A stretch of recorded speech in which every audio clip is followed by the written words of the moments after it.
कैसे हो दोस्तों और प्यारे बच्चों। मेरे ख्याल से सभी अच्छे से होंगे।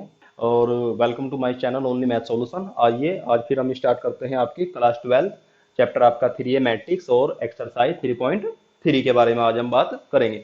उससे पहले कुछ इंपॉर्टेंट चीज़ें हैं वो जान लेते हैं और जिन्हें जानना आपके लिए बहुत ही जरूरी है। और मैं इस मेथड से आपको बताऊंगा कि जिससे आप जो आपके 20 नंबर के जो क्वेश्चन आते हैं आएंगे अब बोर्ड एग्जाम में, ठीक है, जो 20 मार्क्स से उन्होंने कर दिए हैं शुरू में, तो आप अगर वो कहीं से भी आ जाए, ठीक है, और वो आपका जो आज मैं पढ़ाऊंगा उससे रिलेटेड है, तो आप कोई भी क्वेश्चन मिस नहीं करेंगे, कोई भी क्वेश्चन आप आसानी से कर देंगे। ठीक है, तो ध्यान से वीडियो को देखना है, वीडियो को स्किप मत करना। ठीक है, और जुड़े रहिए मेरे साथ लास्ट तक मेरे चैनल में। तो आइए पहले आज हम स्टार्ट करते हैं। आपका नंबर फर्स्ट जो है वो है आपका ट्रांसपोज मैट्रिक्स। ठीक है, ट्रांसपोज मैट्रिक्स। जो आपका ट्रांसपोज मैट्रिक्स होता है वो होता क्या है पहले समझ लीजिए। मान लिया मेरे पास कोई मैट्रिक्स है ए। ठीक है, ए मेरे पास कोई मैट्रिक्स है। आपको पता है मैं किससे रिप्रेजेंट करता हूं उसे, ए आई जे से। ठीक है, ये मेरे पास कोई मैट्रिक्स है।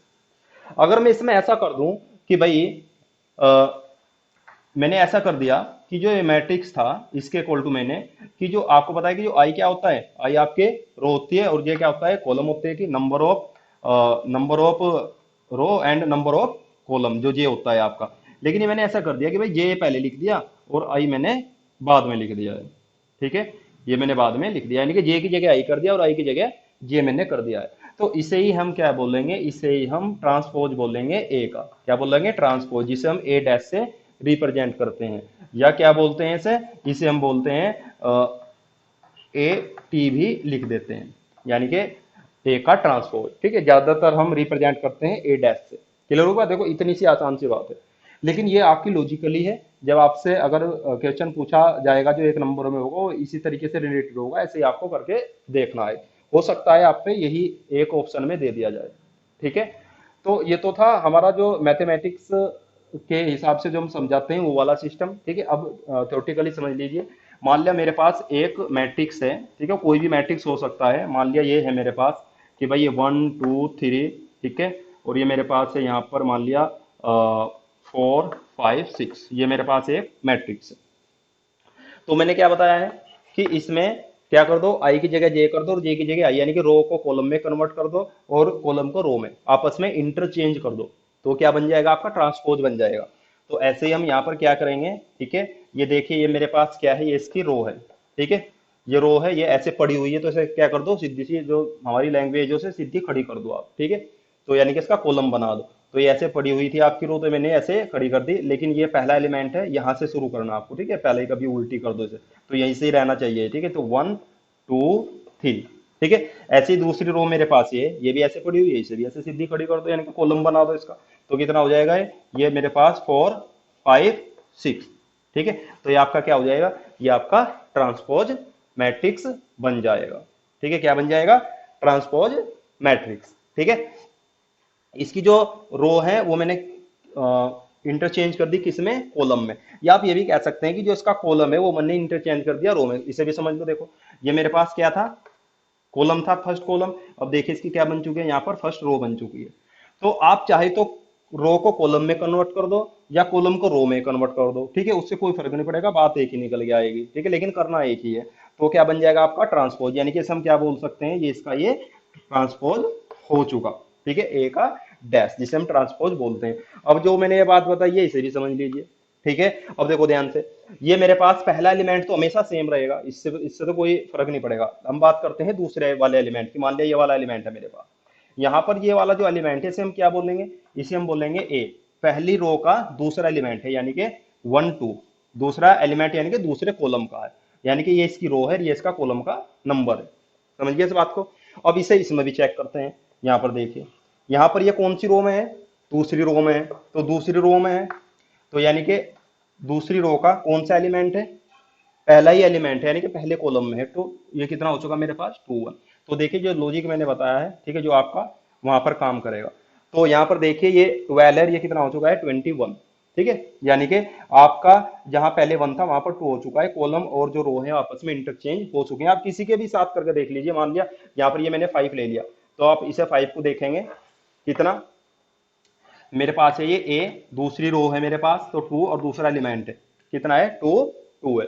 अब यहाँ पर भी देख लीजिए ये मेरे पास कितना है, ये मेरे पास कौन सी रो है, ये मेरे पास यहाँ पर सेकंड रो है, इसका कौन सा एलिमेंट है, सेकंड वाला ही एलिमेंट है तो ये भी A22 है। तो यहाँ पर तो चलो ये नंबर इक्वल थे, ये हो चुका। अब मतलब आप कोई सा भी नंबर यहाँ पर उठा लीजिए, सबके लिए ये ऐसे ही आएगा सेम।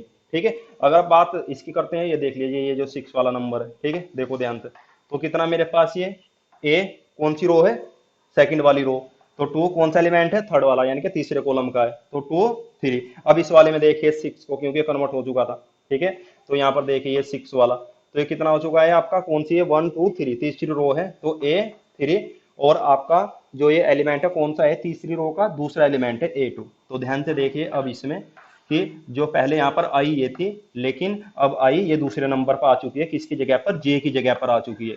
ठीक है, तो यानी कि आई और जे आपस में क्या हो चुके हैं, कन्वर्ट हो चुके हैं। तो अगर हम अपना मैथमेटिक्स के बेस पर अगर हम पढ़ेंगे, ठीक है, मैथमेटिकल हिसाब से, तो हमारा ये वाला पोर्शन आपको याद रखना है। ठीक है, थ्योरेटिकल में ये मैंने आपको समझा दिया कि ऐसे ऐसे कन्वर्ट कर देना है, तो दोनों ही आपको याद रखने हैं अगर आपको इसके छोटे छोटे क्वेश्चन सोल्व करने हैं। ठीक है, या आप आगे की तैयारी करते हैं जी मेंस वगैरह की या किसी भी चीज़ की, तो वहाँ पर ये छोटी छोटी चीज़ें आपकी यूज होती हैं। ठीक है, जिन्हें आप यहाँ पर 12th में या 11th में आप ये सोचते रहे ये तो ऐसे ही हैं, इन्हें छोड़ देते हैं, आप इन्हें पढ़ते नहीं हैं। ठीक है, तो ये वाला मेरा पोर्शन था ट्रांसपोज मैट्रिक्स का। अब इसकी कुछ प्रॉपर्टी होती है, वो प्रॉपर्टी भी आपको ध्यान रखनी है। ठीक है, जैसे अगर आपके पास ऐसा हो जाए कि मेरे पास है कि भाई ए का डैश है और मैं इसका दोबारा फिर डैश कर दूं तो ये ए ही आ जाएगा। ठीक है, नंबर 1 प्रॉपर्टी है इसकी। नंबर सेकंड, अगर मेरे पास ऐसा हो कि भाई ए प्लस बी का मेरे पास ये इकट्ठा डैश लगा हुआ है, तो मैं लिख सकता हूं इसे ए का डैश अलग प्लस बी का डैश अलग, और ये प्लस माइनस में दोनों में काम करेगा। ठीक है, थर्ड यहाँ पर है मेरे पास कि अगर मेरे पास ऐसा हो कि ए बी यानी कि अब की बार प्रोडक्ट में है, इनका डैश हो, तो ध्यान रखना ये ऐसा नहीं होगा, यहाँ पर बहुत कंफ्यूज रहते हैं। ठीक है बच्चे, ये आपके पास ऑप्शन में भी आ सकता है, ये वाला इंपॉर्टेंट है। ठीक है, इसके इक्वल टू कितना होगा, इसके इक्वल टू होगा आपके पास बी पहले आएगा, बी डैश, ठीक है, और डॉट प्रोडक्ट में ए डैश, ये आएगा इसके साथ, ये नोट रखना है। ठीक है, ये कुछ इसकी प्रॉपर्टी है जो मेन है। ठीक है, ये मैंने आपको समझा दी है। ठीक है, अब आते हैं अपने नेक्स्ट टॉपिक पर, नंबर 2 आपका। अब हम बात करेंगे, ठीक है, सिमेट्रिक मैट्रिक्स की। ठीक है, सिमेट्रिक मैट्रिक्स। अब जो ये सिमेट्रिक मैट्रिक्स है ये क्या होता है, ठीक है, ये रिलेटेड है आपका जो भी मैंने बताया है ट्रांसपोज मैट्रिक्स से ही। ठीक है, अगर आपके पास एक स्क्वायर मैट्रिक्स हो, लेकिन यहाँ पर कंडीशन ध्यान रखना है, आपके पास कैसा मैट्रिक्स हो, स्क्वायर मैट्रिक्स हो, यानी कि अब की बार जो मैट्रिक्स है ए इक्वल टू, ठीक है, इफ ए इक्वल टू है मेरे पास, यही मैं अपनी मैथमेटिकली, ठीक है, हिसाब से ही आपको समझाऊंगा, ए आई जे है मेरे पास, लेकिन यहाँ पर आई इक्वल टू किसके है, जे के है। ठीक है, यानी कि जितने नंबर आपके पास रो के हैं उतने नंबर आपके पास कॉलम के हैं, तभी आपका स्क्वायर मैट्रिक्स बनेगा। अगर मेरे पास ऐसा है, ठीक है, एक मैट्रिक्स ऐसा है, एंड अगर मैं इसका डैश कर दूं, डैश मतलब ट्रांसपोज कर दूं, ए का ट्रांसपोज कर दूं, और ये मेरे पास किसके इक्वल आ जाए, ये ए के ही इक्वल आ जाए, तो तब इस कंडीशन में हम बोलेंगे कि जो ये ए है ये कैसा है, ये आपका सिमेट्रिक मैट्रिक्स। क्लियर होगी बात। ये एग्जांपल मैं आपको दे देता हूं, जैसे कि, ठीक है, मेरे पास मान लिया जो ए है, ए के इक्वल टू है मेरे पास, ठीक है, मैं आपको एग्जांपल दे देता हूं, 1 2 3 2 3, ठीक है, फिर 4 आएगा, फिर 5, ठीक है 5, और ये मेरे पास 6, ये मान लिया मेरे पास एक मैट्रिक्स है। ठीक है, अब देखिए हम इसका डैश करके देखते हैं, मैंने इसका डैश किया यानी कि इसका ट्रांसपोज किया, तो ट्रांसपोज, ठीक है, मैं क्या करता हूं, इसकी रो जो भी आपको बताया मैंने, इसकी रो को कैसे कन्वर्ट कर लेता हूं कॉलम में। ठीक है, यानी कि ये ऐसे पड़ी हुई है, इसे ऐसे खड़ी कर लेता हूं, तो यानी कि ये मैंने यहां से ऐसे उठाई है और उठा के ऐसे ये रख दी मैंने, तो कितना हो गया 1 2 3, फिर ये दूसरी वाली रो ये ऐसे पकड़ी यहां से ये, और ये ऐसे खड़ी कर दी मैंने यहां से, तो कितना 2 4 5, ठीक है, ऐसे ये वाली ऐसे उठाई और यहां से ऐसे रख दी मैंने, तो कितना 3 5 6। आप ये चेक करो कि ये सेम वही है क्या, सेम देखो मैंने कन्वर्ट कर दिया, आपको दिखाया कि मैंने कन्वर्ट किया है, मैंने इसकी जो रो है किसमें कन्वर्ट की है, कॉलम में कन्वर्ट की है, लेकिन आप चेक करो कि ये जू का तू वही है सेम, 1 2 3 1 2 3 2 4 5 2 4 5 3 5 6 3 5 6, ठीक है वही सेम। तो ये आपका क्या हो चुका है, यानी कि ए के इक्वल टू कितना आ चुका है, ए डैश। तो यहाँ पर ये मान लिया हम कह सकते हैं कि हेयर कि जो मेरे पास ए है या ए डैश है वो इक्वल टू ए के ही है। तो ये कंडीशन किसकी बताई मैंने आपको, सिमेट्रिक की, यानी कि ये कैसा है, यानी कि जो ए है ए आपका सिमेट्रिक है। क्लियर होगी बात ये, ठीक है। आप चाहो एक एग्जांपल और दे देता हूं मैं आपको, ठीक है। जैसे मैंने मान लिया कि ए इक्वल टू है मेरे पास, मान लिया मेरे पास है कि E F F G H I J, ठीक है, ये मेरे पास है, ठीक है। इसका भी हम क्या करते हैं, इसका भी हम डैश कर लेते हैं। तो डैश हम इसका जब डैश करेंगे यानी कि ट्रांसपोज इसका करेंगे, तो ट्रांसपोज इसका कितना आएगा भाई, कर लीजिए कितना, ये मेरे पासे ही सेम ये मेरे पास, ठीक है, पहली रो है ये मैंने यहां से उठाई और ऐसे रख लिया ऐसे, ठीक है, ई एफ जी, ठीक है, यानी कि ये आपकी हॉरिजॉन्टल थी मैंने वर्टिकल कर दी, ऐसे यहां पर ये एफ, ठीक है, ये वाली ऐसे थी तो एच आई, ठीक है, और ऐसे ही आपकी ये वाली भी, तीसरी वाली भी, ठीक है, यहां से ये उठाई ऐसे, ठीक है, ये हॉरिजॉन्टल थी वर्टिकली कर दी, ठीक है, जी आई जे, ठीक है। आपको मैंने यहाँ पर शो किया कि मैंने कैसे किया है, ठीक है, यानी कि मैंने इसकी जो ये देखिए पहली मेरे पास रो थी, मैंने कॉलम बना दिया, रो थी ऐसे कॉलम बना दिया, लेकिन चेक करो E F G F H I, ठीक है, जी आई जे, यानी कि सेम वही है, डैश करने के बाद भी वही आ रहा है। तो यानी कि हेयर यहाँ पर भी मेरे पास कितना है, यहाँ पर भी मेरे पास ए इक्वल टू ए डैश, ठीक है, ये भी बोल सकते हैं हम कि ए इक्वल टू ए डैश आ जाए या ए डैश इक्वल टू ए ही आ जाए, दोनों कंडीशन एक ही है, ठीक है। अगर ये आया मेरे पास तो क्या क्या बोल सकते हैं कि सो कि जो ए है इज सिमेट्रिक है, ठीक है, कैसा है, सिमेट्रिक है, सिमेट्रिक मैट्रिक्स। मेरे ख्याल से आपके बिल्कुल समझ में आ गया होगा ये, क्योंकि मैंने दो एग्जांपल आपको दे दिए, ठीक है। अब आते हैं इसके सेकंड वाले पार्ट पर, ये दूसरे का ही फर्स्ट पार्ट था, सेकंड वाला पार्ट स्क्यू सिमेट्रिक, ठीक है, इसे भी हम समझ लेते हैं, ठीक है। कंडीशन सेम जो मैंने अभी बताई है, ए आपके पास ये मैट्रिक्स है, ठीक है, ए आई जे, लेकिन कैसा मैट्रिक्स है, एक आपका कैसा मैट्रिक्स है, स्क्वायर मैट्रिक्स होना चाहिए, यानी कि आई इक्वल टू किसके होना चाहिए, जे के। अगर ये कंडीशन मेरे पास है और आपके पास ऐसा हो एंड क्या हो कि जो मेरे पास ए है, ठीक है, इसका मैं डैश कर दूं, ठीक है, और वो इक्वल आ जाए माइनस ए के, किसके इक्वल आ जाए, माइनस एक, अगर मैं इसका डैश मतलब ट्रांसपोज कर दूं और वो माइनस एक इक्वल आ जाए, तो तब हम बोल सकते हैं कि भाई जो ए है तो then A is skew symmetric, ठीक है, A is skew symmetric matrix, ठीक है, ये आपका स्क्यू सिमेट्रिक मैट्रिक्स हो जाएगा। क्लियर हुई बात, ये एग्जांपल मैं आपको दे देता हूं, जैसे एग्जांपल के तौर पर हम समझ लेते हैं कि मान लिया मेरे पास है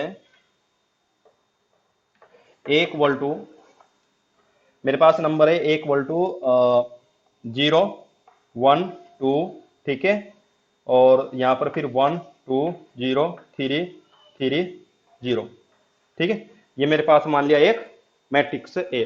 अब मैं इसका ट्रांसपोज करूंगा, और हाँ मैंने इसमें क्या किया, ये वाली पोर्शन मैंने इसकी माइनस कर ली, ठीक है, एक ये नंबर मैंने इसके माइनस कर लिए हैं, और ये मेरे पास कैसा मैट्रिक्स है, एक ये स्क्वायर मैट्रिक्स है 3/3 का, ठीक है, जितनी इसमें रो है उतनी इसमें कॉलम है।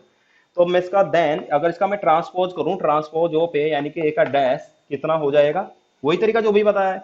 ये मेरे पास क्या है, रो है, ठीक है, ऐसे उठाई ऐसे खड़ी कर दी यहां से, ठीक है, तो कितना 0 1 2, फिर ऐसे ये -1, ठीक है, 0 3, फिर ऐसे तीसरे वाली ये उठाई ऐसे खड़ी कर दी यहां पर -2 -3 0, ठीक है। अब ध्यान से देखते हैं कि ए डैश, अब ये तो बना नहीं है क्योंकि यहां पर देखो इसमें माइनस की टर्म है, लेकिन वहां पर माइनस की वो वाली टर्म चली गई, लेकिन मैंने क्या किया इसमें, इम्प्लाइड दैट मैंने इसमें -1 से मैंने इसमें मल्टीप्लाई कर दी है, और -1 से ही मैंने इसमें डिवाइड कर दिया है, -1 से मैंने इसमें मल्टीप्लाई कर दी और अंदर -1 से मैंने इसे डिवाइड कर दिया बैलेंस के लिए। या आप ये भी बोल सकते हैं कि मैंने इसमें से अंदर से -1 कॉमन ले लिया, दोनों ही कंडीशन में एक ही बात होगी, ठीक है। तो मैं आपको ऐसे समझा रहा हूं कि मैंने -1 से इसमें क्या किया, मल्टीप्लाई कर दिया और अंदर -1 से डिवाइड कर दिया।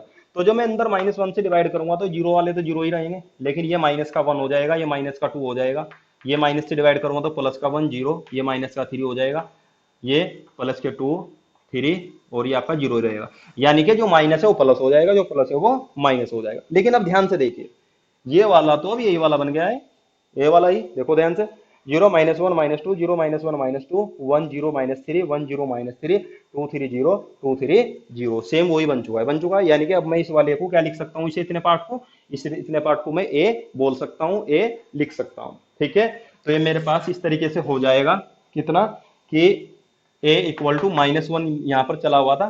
ठीक है, तो -1 हम लिखेंगे नहीं, ये डायरेक्ट किसकी वैल्यू लिख ली, ए की। तो यानी कि आपके पास जो ए डैश था किसके इक्वल आ गया, -a के, यानी कि जो मैंने आपको बताई थी ये कंडीशन फॉलो हो चुकी है। तो क्या बोल सकते हैं कि सो कि जो ए है ये कैसा है, इज स्क्यू सिमेट्रिक। ठीक है, ये एक स्क्यू सिमेट्रिक मैट्रिक्स है। क्लियर होगी बात ये। ठीक है, ये इतना सिंपल सा है। आप मैं आपको इसके बहुत सारे एग्जांपल दे सकता हूं, लेकिन ये समझ गए होंगे आप। ठीक है, बहुत है यही। तो इस तरीके से जो मैंने आज आपको बताया, ट्रांसपोज मैट्रिक्स आपका, मैंने symmetric matrix and skew symmetric matrix. अब इसकी एक प्रॉपर्टी होती है, ध्यान रखना, वो आपकी यूज होगी एक्सरसाइज में। ठीक है, तो मैं आपको यहीं पर बता देता हूँ। एक प्रॉपर्टी होती है, मेरे पास कोई भी मैट्रिक्स हो, कोई भी, लेकिन वो स्क्वायर मैट्रिक्स होना चाहिए, स्क्वायर मैट्रिक्स। मेरे पास कोई ए स्क्वायर मैट्रिक्स हो तो मैं उसे स्क्यू सिमेट्रिक के पार्ट में, और जो आपको इससे पहले बताया सिमेट्रिक मैट्रिक्स के पार्ट में, ठीक है, कंबाइंड करके लिख सकता हूं दोनों के। मैं क्या लिख सकता हूं, कंबाइंड करके। कैसे, ए इक्वल टू में लिख सकता हूं 1/2 ए प्लस ए डैश, ठीक है, प्लस 1/2 ए माइनस ए डैश। ठीक है, ऐसे में लिख सकता हूं। ठीक है, जो ये वाला पोर्शन होगा, ये वाला हमेशा टू चाहे आप इसमें से हटा सकते हैं। ठीक है, लेकिन अगर एक इक्वल ले रहे हैं किसी मैट्रिक्स से तो 1/2 ये लगाना पड़ेगा, 1/2 लगाना पड़ेगा। ठीक है ना, तो ये वाला पोर्शन हमेशा क्या होगा, ये हमेशा आपका सिमेट्रिक होगा। ठीक है, सिमेट्रिक होगा। और ये वाला जो पोर्शन होगा ए माइनस ए डैश वाला, ये हमेशा आपका स्क्यू सिमेट्रिक होगा। ठीक है, ये ध्यान रखना। ठीक है, आप पे ऐसा एक क्वेश्चन आता है, आप पे कोई मैट्रिक्स दे दिया जाएगा और ये बोला जाएगा कि इसे आपको दो फॉर्मेट में लिखना है करके, कंबाइन करके, सिमेट्रिक में और स्क्यू सिमेट्रिक में। तो उसका तरीका ये है, आप उसे ए ऐड कर लेंगे, इक्वल टू ऐसे करेंगे ए प्लस ए डैश बाई 2 और 1/2 फिर ऐसे ही ए माइनस ए डैश।